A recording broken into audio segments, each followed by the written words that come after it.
Sephiroth contre Banjo. Pourquoi? Mais en fait, le problème, c'est que le PC détecte pas de micro. Là, on prend qu'un seul, il faut qu'on ait une carte son. Et le match, il commence directement sur cette fameuse PS2 aux couleurs de la Monkey. Ça fait un petit truc hein, quand même. Hein.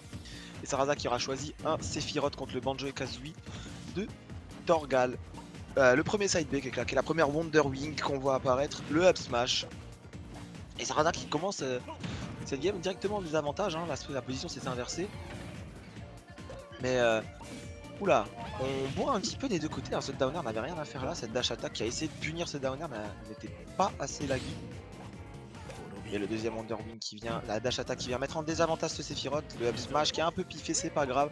On va bury, on tente le smash. Malheureusement, ce sera très bien mash du côté de Sarasa. Le down smash qui clank, c'est surprenant connaissant la puissance de ce coup. Il y a un décalage entre le son et l'image du jeu. Jej, si tu m'entends. Ah, Jej qui essaye de corriger ça de son côté. On est désolé pour les désagréments, c'est le début du stream. Le counter. Et pendant que je parlais, Sarasa qui a perdu sa première stock, on va voir comment il va réussir à prendre de son côté. Sachant que le Banjo ne devrait pas avoir trop de mal à pas.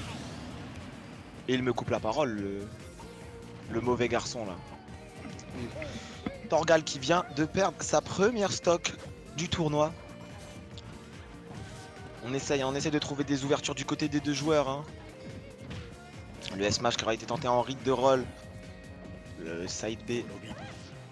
Et là on sent un Torgal relativement à l'aise. Hein.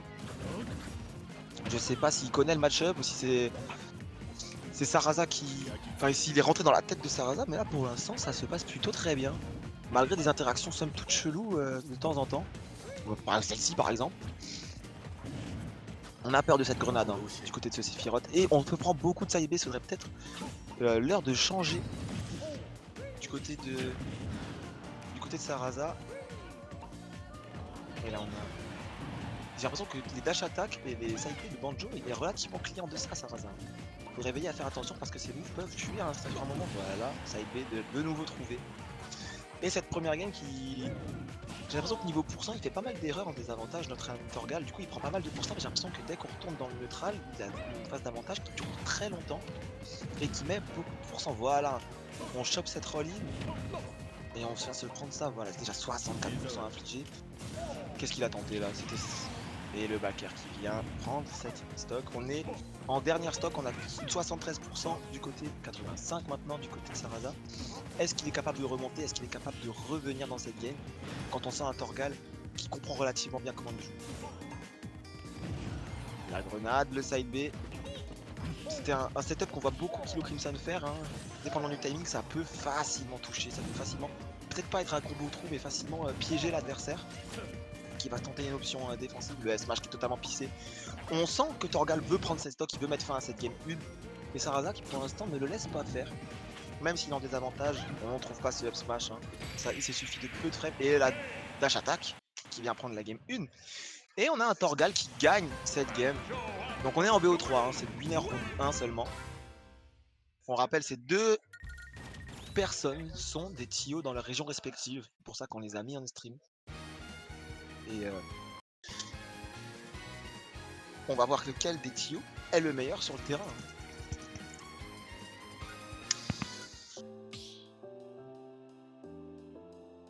Est-ce que le décalage son-image s'est résolu? Il me semblait que Sarasa jouait Peach, mais apparemment il a pas l'air d'avoir envie de prendre ce personnage, donc peut-être que je me trompe, que mes infos étaient pas bonnes.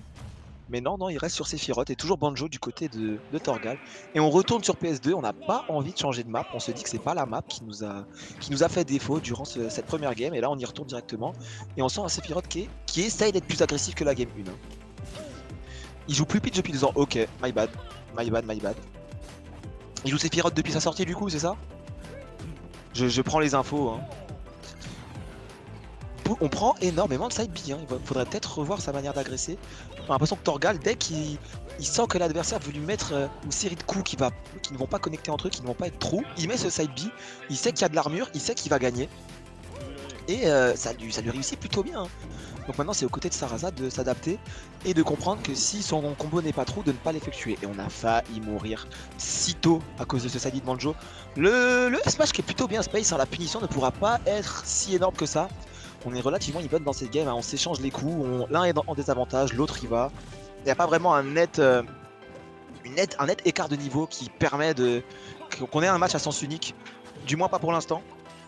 Je ne sais pas combien. Voilà, j'allais demander. Il lui reste une Wonder Wing du coup maintenant sur cette stock. On a beaucoup de stocks qui ont été prises à la Wonder Wing. Hein, ou qui ont été prises grâce à une Wonder Wing qui a peut-être été piffée mais qui a permis une réaction de panique du côté du Sephiroth. Et là le backer. Hein. Ça se rend coup pour coup dans cet affrontement entre les deux Tio. Hein. C'est relativement even quand même. Hein. Là les 37%, j'ai pas vraiment peur sur le fait que Sephiroth puisse les infliger à son tour. Et on sent là, on sent le Sarasa qui a compris quelque chose, il ne veut plus commit, il ne veut plus faire face à ce side B. À voir si durant ces phases d'avantage, il va pas se laisser emporter jusqu'à en prendre un quoi. Et le counter qui est bien trouvé. Qui est attaque qui est très très fort pour contre les adversaires un peu trop agressifs ou qui veulent tenter absolument une ride. On a failli mettre quelque chose d'assez violent là avec ce backer. Hein. Et voilà, on a réussi à shield ce side B. À toutes. Voilà, on a compris quelque chose. Et ça fait plaisir pour Sarasa. Ça fait plaisir, ça lui donne un petit air frais, une petite fenêtre où il peut respirer. Étant donné que ce side B était son plus gros souci durant cet affrontement. Et au moment où je dis ça, il s'en prend un. Il fallait bien que ça arrive. Hein. Le up smash qui est relativement piffé. Il lui reste qu'une seule Wonder Wing. Hein. Si maintenant Torgal. Et voilà, la stock est prise grâce à ce S-Smash. On a l'aile du côté de Sephiroth, j'avais même pas vu. Oh, une aile aux couleurs couleur jaune, blanche, violette. Je sais qu'il me semble que c'est un drapeau. Je voudrais pas dire de bêtises, donc je vais pas m'avancer, mais il me semble que ça représente quelque chose en tout cas. Et le side B qui est trouvé, voilà. Torgal, il cherche le moment où l'adversaire va faire quelque chose qui va le mettre dans la merde et il va directement s'avérer. Il va pas essayer de trouver des setups, il va pas faire des choses compliquées. Et pour l'instant, ça lui réussit vraiment bien. Un nouveau side B qui lui va être puni avec un air. On n'a pas trouvé le fer derrière malheureusement. Nair fer là, il est trouvé. Oh, le contre qui marche pas. Le contre de cette poke, je ne savais pas du tout. C'est vrai qu'il n'y a que les shops, il me semble, qui le battent ce coup. Là, faire gaffe à ne pas shield. Là, si shieldait, c'était shield break. Allez, Sarasa, Pyrolim. On sent les Strasbourgeois qui se tirent entre eux là. Hein. 1-1 dans cet affrontement. BO3, on le rappelle. Pendant que The Monster regarde son Chio. On va voir si Torgal réussit à s'adapter. S'il y a peut-être un counter pick, hein, ne sait-on jamais. Je pense que les deux se rendent compte que le side B de Banjo va plus trop marcher. Hein. On part sur Holo Bastion ou j'ai mal vu? Si on part sur Holo Bastion, c'est plutôt cool. La map est sympa. Et est-ce qu'on reste sur ce choix de personnage entre les deux joueurs? On sait pas du côté de Torgal. Hein. On veut peut-être surprendre son adversaire? Pas du tout. On continue sur le Banjo. Je suis plutôt surpris du niveau de Torgal. L'ayant jamais vu jouer, quand on était à Metz pour l'Arcade, j'ai jamais vu toucher une manette. Il était occupé à faire d'autres choses. Hein. Mais je pensais pas qu'il jouait. Et de nouveau ce side B, il faut faire vraiment attention mon ami Sarasa. Encore une fois, déjà 50%. Après, est-ce que ces side B ne seraient pas gâchés parce qu'on met des pourcents mais on permet pas de trouver un kill ou quelque chose. Donc oui, ça met des pourcents, c'est bien, mais maintenant il en reste que 2. Si on les gâche, Banjo va beaucoup plus galérer à tuer. Il va falloir trouver des straight hits faire. Sarasa. Donc, je m'excuse auprès de la communauté strasbourgeoise et auprès de ce joueur. Sarasa, ça marche. Mais là, ouais, on risque d'être en difficulté du côté de Banjo si on n'a pas de side B pour finir cette stock. Hein. Même si là, à 102%, on doute pas trop qu'un side B de Banjo ça tue, mais voilà, on en a plus. Il va falloir trouver F smash, faire peut-être dash attack dans quelques pourcents. Mais là, on peut plus compter sur ce side B. On remarque que Torgal n'utilise pas trop son grab. Hein. Oh, la DI lui a fait défaut là. Là, malheureusement pour notre ami Torgal, la DI lui a fait défaut. Hein. Il aurait pu survivre, je pense.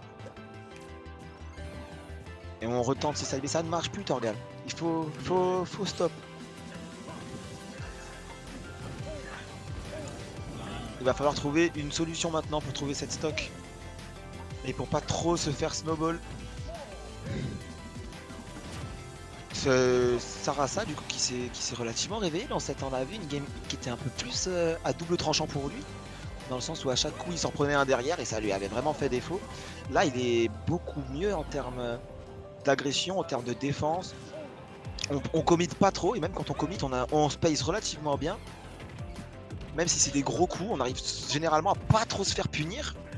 Et on sent qu'il est directement plus confiant, peut-être qu'il a mieux compris le match. Je crois que c'est le premier B neutral qu'on voit de tout le set. Du côté de Sarasa. Un deuxième. Il s'est peut-être rappelé qu'il avait cette touche en disponible.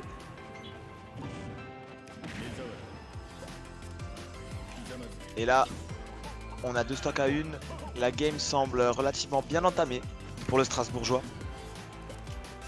On a plus que 3 Wonderwing. Hein. Donc 3 Wonderwing pour prendre 2 stocks, c'est peut-être un peu compliqué. On lâche le shit un peu trop tôt, on se prend ce coup. Et là, là on est beaucoup plus patient des deux côtés. Hein. L'un a pas envie de perdre sa dernière stock. Ça m'étonnerait qu'il vienne se souvenir. Ça t'étonnerait ou ça t'étonnerait pas? Ouais, mais là il en a fait 2 d'affilée. Et moi-même quand je joue, ça m'arrive des fois, je fais une game entière et je me dis mais putain j'ai oublié que j'avais ce coup là. Donc je sais que ça peut arriver. Et le F-Smash, voilà. Game 7, Sarasa l'emporte. Le Théo strasbourgeois vient prendre le meilleur du Théo lorrain.